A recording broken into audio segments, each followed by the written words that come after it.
Rusiyada bu ilin əvvəlində qüvvəyə minən yeni miqrasiya qaydaları beynəlxalq yük daşıma sektorunda ciddi narahatlıqlara səbəb olub. Vizası olmadan Rusiyaya daxil olan əcnəbilər üçün ölkədə qalma müddəti ildə 90 gün olaraq yenidən tənzimlənib.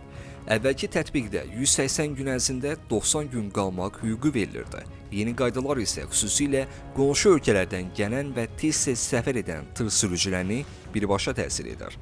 Biznes FM radyosuna danışan sektor nümayəndələri qeyd ediblər ki, bu qaydaların beynəlxalq yük daşıyıcılar üçün xüsusi rejim olmadan tətbiqi daşıma xərclərini artıracaq və təchizat zəncirində gecikmələrə səbəb ola bilər. Məsələnin təcili xarakteri Çelyabinskdən olan bir kənd təsərrüfatı ixracatçısının yaşadıkları ilə konkretləşir. Şirkət sahibi qeyd edib ki, Qazaxıstan vətəndaşı olan sürücülər artıq Rusiyaya girməkdən qorxurlar. Yeni sistemə əsasən, sürücülərin Rusiyada keçirdikləri hər gün illik 90 gün limitdən çıxırlar. Və bu limiti aşan sürücülər deportasiya olunmaq və gələcəkdə ölkəyə giriş qadağası ilə üzləşmək riski daşıyır.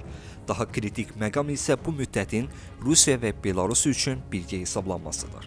Bir tır sürücüsü Avropaya bir neçə tranzit səfər etdikdə belə 90 günlük limitini doldurmaq riski ilə qarşılaşa bilər. Bu qeyri-müəyyənlik sərhədlərdə faktiki böhran yaradıb. Sentyabr ayının ortalarından etibarən Rusiya-Qazaxıstan sərhədində minlərlə tırdan ibarət uzun növbələr yaranıb. Bəzi xəbərlərə görə növbədəki nəqliyyat vasitələrinin sayı 7000-ə çatıb. Bu tıxanmanın səbəbləri arasında hər iki ölkənin gömrük yoxlamalarının sərtləşdirilməsi ilə yanaşı, sürücülərin yeni qaydalarla bağlı yaşadıkları anlaşılmazlıq və narahatlıq da yer alır. Sürücülər hüquqi boşluqlar səbəbilə cərimə almaqdan qorxduqları üçün səfərləri dayandıra bilirlər. İş adamları və logistika şirkətləri təcili həll çağırışı ediblər. Agrio ixracat şirkətinin rəhbəri Yevgeni Valkoviç qeyd edib.